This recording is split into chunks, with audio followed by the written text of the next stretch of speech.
Assalamualaikum Ananda, selamat datang di media pembelajaran Pak Andre.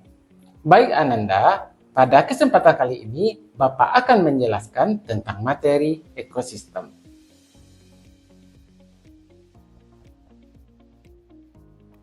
Apakah Ananda sudah tahu apa itu ekosistem? Jika Ananda belum tahu, yuk mari kita belajar bersama. Ekosistem merupakan hubungan timbal balik makhluk hidup dengan lingkungannya.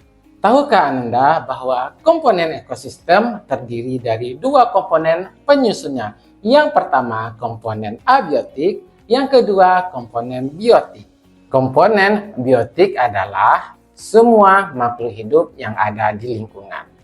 Contoh dari komponen biotik tersebut, hewan, tumbuhan, mikroorganisme. Contoh komponen dari abiotik, air, tanah, suhu, udara, dan cahaya matahari. Di dalam ekosistem banyak terjadi interaksi antar makhluk hidup. Yuk Anda pelajari interaksi apa saja yang terjadi di dalam ekosistem. Baiklah, kita akan membahas yang pertama, yaitu predasi. Ananda harus paham bahwa predasi adalah suatu interaksi makhluk hidup memakan makhluk hidup lainnya.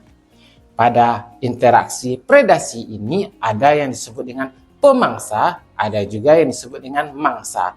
Pemangsa merupakan hewan yang memakan hewan lainnya, sedangkan mangsa adalah hewan yang dimakan oleh pemangsa. Contoh dari predasi adalah singa memakan rusa, elang memangsa ular. Anda masih ingat interaksi yang kedua, yaitu kompetisi. Kompetisi yaitu interaksi bersaingnya antara makhluk hidup dengan makhluk hidup lainnya untuk mendapatkan sumber daya yang sama. Contoh dari kompetisi ini adalah dua burung bangau yang bersaing merebutkan makanan di udara. Yang kedua, contohnya yaitu singa dan harimau bersaing untuk mendapatkan mangsa di padang rumput. Contoh yang ketiga, kambing dan sapi bersaing untuk mendapatkan rumput di wilayah yang sama.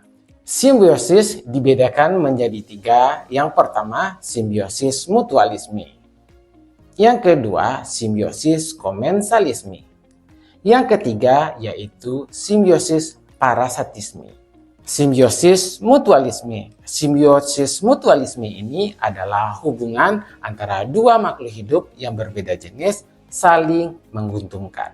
Contohnya adalah lebah menghisap madu yang terdapat pada bunga. Bunga diuntungkan karena lebah membantu mereka dalam penyerbukan. Ananda, selanjutnya kita akan membahas tentang simbiosis komensalisme. Simbiosis komensalisme adalah hubungan antara dua jenis makhluk hidup yang mana menguntungkan salah satu jenis saja, sedangkan jenis lainnya merasa tidak diuntungkan atau dirugikan. Contohnya adalah ikan ramora yang berada di bawah tubuh ikan hiu. Dia mendapatkan makanan di sekitar tubuh ikan hiu, tidak mengganggu ikan hiu, dan ikan hiu tidak merasa dirugikan. Contoh yang kedua, burung membuat sarangnya di dahan pohon. Untuk burung bisa bertahan hidup di pohon tersebut, sedangkan pohon tidak merasa dirugikan dan juga tidak diuntungkan. Yang ketiga, kita akan membahas tentang simbiosis parasitisme. Simbiosis parasitisme ini merupakan hubungan dua makhluk hidup yang mana menguntungkan salah satu makhluk hidup dan merugikan makhluk hidup lainnya.